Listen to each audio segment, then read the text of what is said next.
सभी दोस्तों को फिर एक बार स्वागत है हमारे YouTube चैनल हिडन नॉलेज में। दोस्तों, क्या आप लोग जानते हैं कि प्राचीन भारत में एक ऐसा विश्वविद्यालय था जो दुनिया के सबसे पहले एजुकेशनल हब में से एक माना जाता था। जी हाँ दोस्तों, हम बात कर रहे हैं तक्षशिला की, जिसे आज भी एक मिसाल के रूप में याद किया जाता है। चलिए इस वीडियो में जानेंगे तक्षशिला का इतिहास, उसका महान योगदान और कैसे ये आज के कॉम्पिटिटिव एग्जाम के लिए भी इम्पोर्टेंट टॉपिक हो सकता है, उसके बारे में हम चर्चा करेंगे। तो मैं आप लोग को एक चीज बता रहा हूँ, विशेष रूप से ना हम लोग अगर डिस्कशन करते हैं तक्षशिला को 3 हिस्सों में डिस्कशन करेंगे। पहला रहेगा तक्षशिला का इतिहास, दूसरा में रहेगा तक्षशिला का इंपोर्टेंस क्या था एंशिएंट इंडिया में, और जो लास्ट है हम लोग उसमें चर्चा करेंगे तक्षशिला का पतन। तो दोस्तों, मैं जान रहा हूँ आप लोग वीडियो को देख रहे हैं, उसके लिए सबको धन्यवाद। तो दोस्तों, मैं आप लोग को एक ही रिक्वेस्ट करूंगा कि अगर वीडियो अच्छा लग रहा है तो दोस्तों लोग को शेयर कीजिए और चैनल को लाइक, शेयर और सब्सक्राइब करना ना भूलें। पार्ट 1 चर्चा करते हैं तक्षशिला का इतिहास। तो इसका जब इतिहास के बारे में हम लोग चर्चा करते हैं तो पहले हम लोग उसका ज्योग्राफिकल लोकेशन को देख लेते हैं। तक्षशिला सिंधु गंगा प्लेन्स और हिंदू कुश माउंटेन के बीच में स्थित था, जो भारत और अफगानिस्तान के बीच का एक गेटवे का काम करता था। आज के पाकिस्तान के पंजाब रीजन के जो रावलपिंडी डिस्ट्रिक्ट है वहां पे ये स्थित था, जो इंडस रिवर के आसपास था। यह जगह सिल्क रूट के करीब होने की वजह से यहाँ पर इकोनॉमिक और कल्चरल हब भी बना हुआ था, जहाँ ट्रेडर्स और स्कूलर लोग रुकते थे। तो इसका नाम तक्षशिला क्यों दिया गया था, मैं आप लोग को बता दे रहा हूँ। तक्षशिला का अर्थ है तक्ष, जिसको हम लोग तक्ष का शहर बोलते हैं। तो ये तक्ष महाभारत के काल में भारत खंड में एक राजा थे और उन्होंने इस नगरी का अपने नाम पे बसाया था। जैन और बुद्धिस्ट टेक्स्ट में इसे तक्षशिला भी कहा गया है। ग्रीक स्कॉलर जो थे जैसे मेगास्थनीज, वो भी उनके राइटिंग में इस जगह को तक्षशिला के नाम पे विस्तारित किए हैं। इसका अगर हिस्ट्रिकल सिग्निफिकेंस में हम लोगों को थोड़ा बता दे रहा हूँ, तक्षशिला की अगर स्थापना को देखते हैं तो ये गांधार महाजनपद के प्राचीन समय के साथ जोड़ा जाता है। गांधार महाजनपद जो भारत में स्थित थे 16 महाजनपद का एक हिस्सा था। यह शहर अलेक्जेंडर द ग्रेट के भारत इन्वेंशन के समय एक प्रोमिनेंट सेंटर था। ग्रीक अकाउंट के मुताबिक अगर चर्चा करते हैं हम लोग, अलेक्जेंडर के जनरल जो थे सेकुलस और चंद्रगुप्त मौर्य के बीच में हुई जो ट्रीटी में भी तक्षशिला का भी जिक्र हुआ है। महाभारत में भी इसका जिक्र है। जैसे कि मैं आप लोगों को बता दे रहा हूँ, महाभारत के अनुसार अगर हम लोग चर्चा करते हैं तो तक्षशिला जो था वो पांडव खानदान के राजा एक थे, भारत के वंशज था तक्ष, इसीलिए वो इस राज्य को स्थापित किया था। कहा जाता है कि ये नगरी भारत और गांधार के बॉर्डर पर स्थित थी और शुरू में मिलिट्री आउटपोस्ट के रूप में भी बनी थी। अगर पॉलिटिकल कंटेक्स्ट के बारे में चर्चा करते हैं हम लोग, तो तक्षशिला न सिर्फ एक एजुकेशन हब था बल्कि एक पॉलिटिकल सेंटर भी था। 6th सेंचुरी BC के समय गांधार के राज्य में शामिल होने के बाद ये पार्सियन एम्पायर का हिस्सा बन गया। पार्सियन एम्पायर जो दारियस I ने ये एरिया अपने कब्जे में ले लिए थे और ये उस एम्पायर का एक प्रोविजनल सेंटर बना।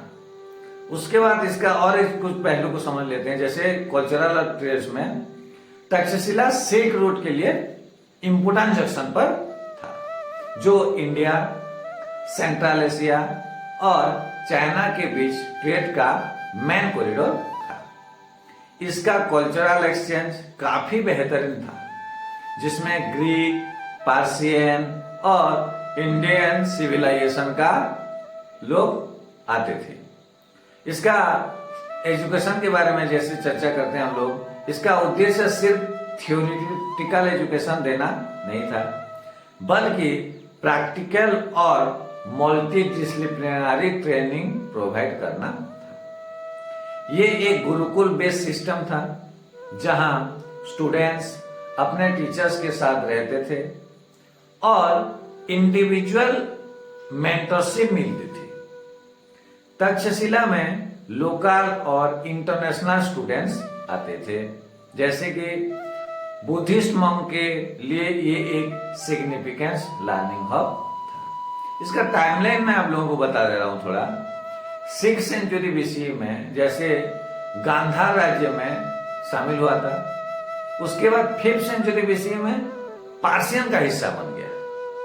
जैसे ही 4th सेंचुरी बीसी आया ना, तो उसमें क्या हुआ, अलेक्जेंडर द ग्रेट के समय एक विकसित शहर और एजुकेशनल हब बन गया।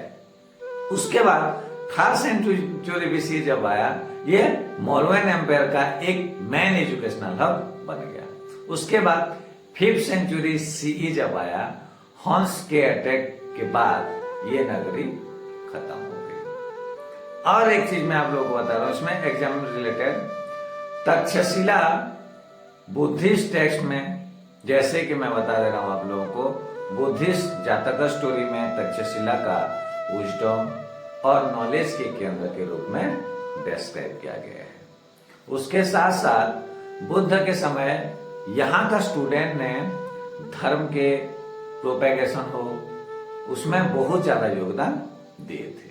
साथ साथ ग्रेट स्कॉलर लोग इसमें क्या मेंशन किए थे, जैसे मेगास्थनीज थे उस समय के, और साथ साथ फाजियन थे। उन्होंने अपने अकाउंट में तक्षशिला के इंफ्रास्ट्रक्चर और कल्चरल वाइब्रेंट का भी जिक्र किया था। साथ साथ चाणक्य ने क्या बोला था तक्षशिला के ऊपर, मैं बता दे रहा हूं हम लोगों को। चाणक्य जो तक्षशिला के आचार्य थे, ये नहीं चंद्रगुप्त मौर्य का ट्रेन किया था और मौर्य एम्पायर की स्थापना में भी मदद की थी। ठीक है दोस्तों, ये है आप लोग का स्टेप बाय स्टेप हम लोग पढ़ेंगे। आप लोग तक्षशिला का इंपोर्टेंस क्या था एंशिएंट इंडिया में, ये भी मैं आप लोगों को बता दे रहा हूँ। शिक्षा का महान केंद्र था तक्षशिला। तो तक्षशिला को दुनिया के सबसे प्राचीन शिक्षा के केंद्रों में से एक माना जाता था। ये ऑर्गेनाइज्ड यूनिवर्सिटी नहीं थी, बल्कि एक डिसेंट्रलाइज्ड एजुकेशन सिस्टम का मॉडल था, जिसमें गुरुकुल्स और इंडिविजुअल टीचर्स अपने अपने सब्जेक्ट के एक्सपर्ट होते थे। विद्यार्थी भारत के अलग अलग राज्यों के अलावा पर्सिया, चाइना और ग्रीस जैसे देशों से आते थे। तो दोस्तों, यहाँ पर लगभग 64 से ज्यादा विद्याओं में शिक्षा दी जाती थी, जिसमें कुछ इम्पोर्टेंस फील्ड में आप लोगों को भी बता दे रहा हूँ। जैसे कि वैदिक स्टडीज में था आपका ऋग्वेद, यजुर्वेद, सामवेद, अथर्ववेद, इसका पूरा डिटेल उसमें अध्ययन होता था। साथ साथ आयुर्वेद और सर्जरी का भी इसमें ज्ञान दिया जाता था। जीविका, जो बुद्ध के फिजिशियन तक्षशिला के रिनाउंड एलिमनी थे। युद्ध के टेक्निक, स्ट्रैटेजीज और वेपन ट्रेनिंग सिखाया जाता था। और स्टडीज प्लानिटरी मोशन, ज्योमेट्री और एरिथमेटिक सीखते थे बच्चे लोग वहां पर। साथ साथ आर्यभट्ट जैसे स्कॉलर यहाँ से ही इंस्पायर हुए थे। बुद्धिज्म और हिंदू फिलोसफी के साथ पॉलिटिकल फिलोसफी भी यहाँ प्रोमिनेंट थी। तो दोस्तों, जो चाणक्य ने अर्थशास्त्र जो लिखा था, वो यही ही लिखे थे, जो राजनीति और अर्थव्यवस्था के बेस पे बना हुआ था। उसके साथ साथ तक्षशिला में थ्योरेटिकल ज्ञान के साथ साथ प्रैक्टिकल ज्ञान भी दिया जाता था। जैसे कि मेडिसिन स्टूडेंट ह्यूमन एटोनॉमी, और सर्जरी का हैंड ऑन हैंड एक्सपीरियंस करते थे, तो जिसमें हर्ब्स और लोकल मेडिसिन का भी उपयोग होता था। मिलिट्री ट्रेनिंग में भी युद्ध के अलग अलग टेक्निक जैसे गुरिल्ला वॉरफेयर और लार्ज स्केल बैटल प्लानिंग सिखाई जाती थी। एस्ट्रोनॉमी और नेविगेशन के लिए स्टार्स और प्लैनेटरी शिक्षा दिया जाता था। स्टूडेंट्स टीचर के साथ एक गुरु शिष्य ट्रेडिशन में रहते थे। अभी के डेट में तो आप लोग जान लो कैसे हम लोग रहते हैं, है कि नहीं। तो ये एक पर्सनलाइज जो मेंटरशिप मॉडल था। विद्यार्थी अपने सब्जेक्ट खुद चूज करते थे, जो उनके पर्सनल इंटरेस्ट के ऊपर डिपेंड करता था। जिसको जो पढ़ना चाहे वो पढ़ सकता था वहां पर। तक्षशिला एक कल्चरल मेल्टिंग भी पॉट था, जिसमें ग्रीक, पार्सियन, चाइनीज और इंडियन ट्रेडिशन का सिंथेसिस होता था। सिल्क रूट के करीब होने की वजह से यहाँ ट्रेडर्स, ट्रैवलर्स और स्कॉलर का आना जाना लगा रहता था। मल्टीलैंग्वेज एनवायरनमेंट था यहाँ पर, जहाँ पर बहुत सारी बात जैसे कि संस्कृत, प्राकृत, पाली और पार्सियन लैंग्वेज सिखाई जाती थी।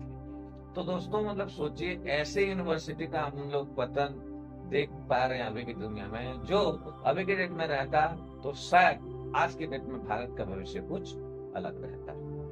अलेक्जेंडर द ग्रेट के समय में ग्रीक स्कॉलर ने तक्षशिला को विजिट किया और यहाँ के शिक्षा राजनीतिक सिस्टम का भी जिक्र अपने रेकॉर्ड में किया। मेगास्थनीज और स्ट्राबो जैसे ट्रैवलर ने यहाँ के वाइब्रेंट ट्रेड्स और कल्चरल एक्टिविटी का मेंशन किया। तक्षशिला बुद्धिस्ट लर्निंग का एक मेजर सेंटर था। अशोका ने अपने समय यहाँ बुद्धिस्ट मिशनरी को ट्रेन किया गया, जो धर्म को प्रोपेगेट कर सके। साथ साथ तक्षशिला का जो लोकेशन सिल्क रूट पर होने की वजह से यहाँ पर इकोनॉमिक ट्रेड का भी एक हब था। भारत से स्पाइसी, कॉटन और आयरन एक्सपोर्ट होते थे और ग्रीस और सेंट्रल एशिया से जेम्स और लग्जरी आइटम इंपोर्ट होते थे। लोकल आर्टिस्ट जो वहां पर थे और क्राफ्टमैन के लिए भी ये एक बड़े मार्केट का काम करता था। तक्षशिला में प्लानेट सिटी इंफ्रास्ट्रक्चर था। रोड्स और मार्केट्स को सिस्टमेटिक तरीके से डेवलप किया गया था उस समय में, सोचिए। उसके साथ साथ आर्कियोलॉजिकल एक्सकैवेशन में भी यहाँ स्टोन हाउसेस, ड्रेनेज सिस्टम और ग्रेनरीज मिली है।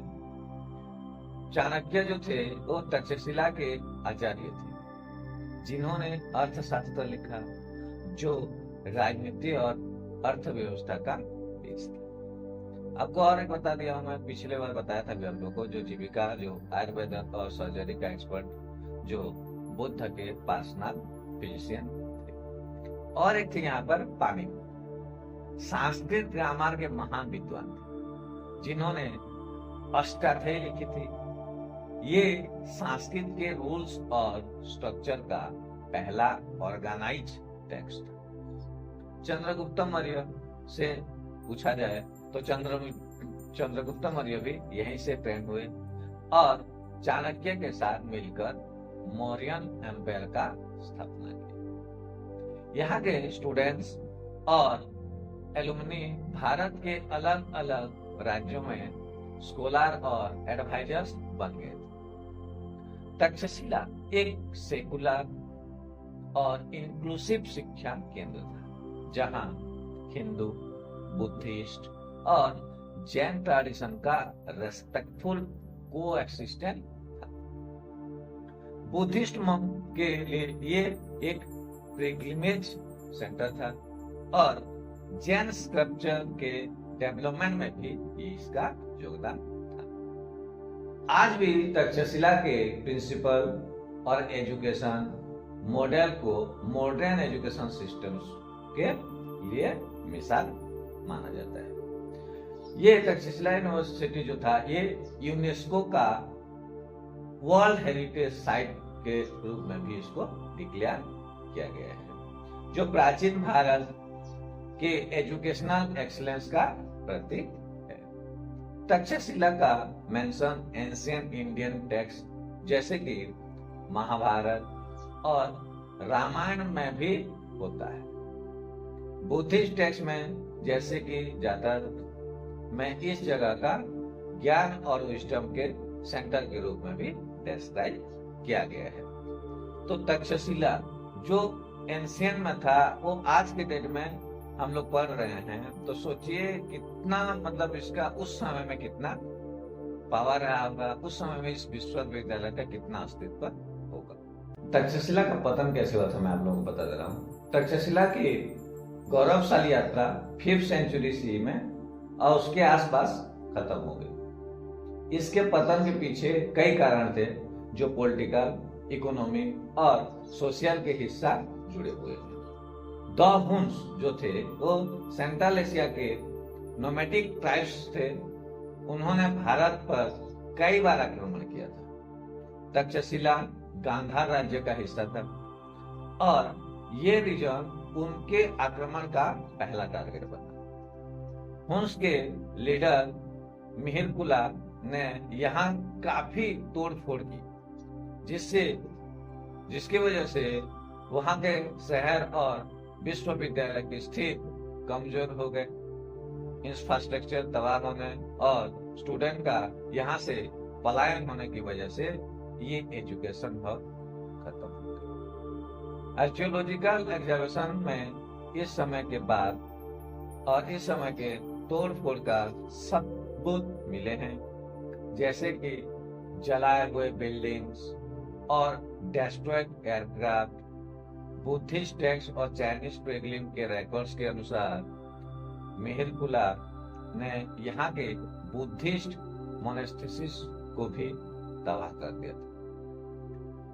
ये जो आप लोग नालंदा पढ़े हैं उसके साथ साथ आप लोग इसको भी देख लीजिए, तक्षशिला को।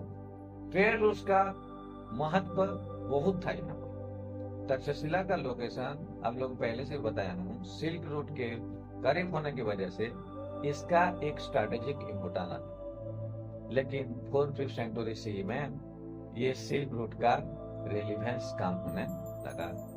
रोम और सेंट्रल एशिया के एम्पायर्स के डिक्लाइन होने के कारण ट्रेड एक्टिविटी भी लो हो गई, जो तक्षशिला की इकोनॉमी का मेन सोर्स था। इकोनॉमिक स्लोडाउन की वजह से शायद यहाँ का इंफ्रास्ट्रक्चर और एजुकेशन सिस्टम सस्टेन नहीं कर पाया। और एक चीज आप लोगों को बता दे रहा हूँ तक्षशिला के बारे में, जैसे कि मौर्यन एम्पायर के डिक्लाइन के बाद तक्षशिला का कई रीजनल डेंसिटी के अंडर चला गया। 1st सेंचुरी में कुषाण एम्पायर के समय तक्षशिला ने एक बार फिर से उत्थान देखा, लेकिन ये ज्यादा देर तक सस्टेन नहीं कर पाया।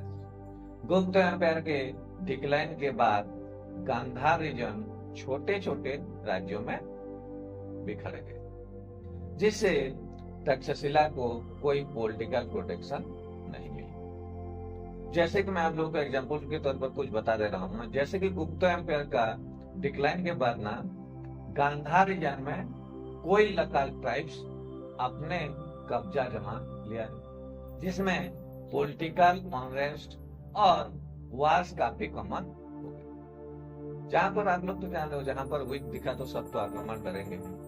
तो साथ साथ उसका जो रिलीजियस एस्पेक्ट था, 5th सेंचुरी सी के आसपास भारत में बुद्धिज्म का डिक्लाइन और हिंदुइज्म का रिसर्जेंस होने लगा।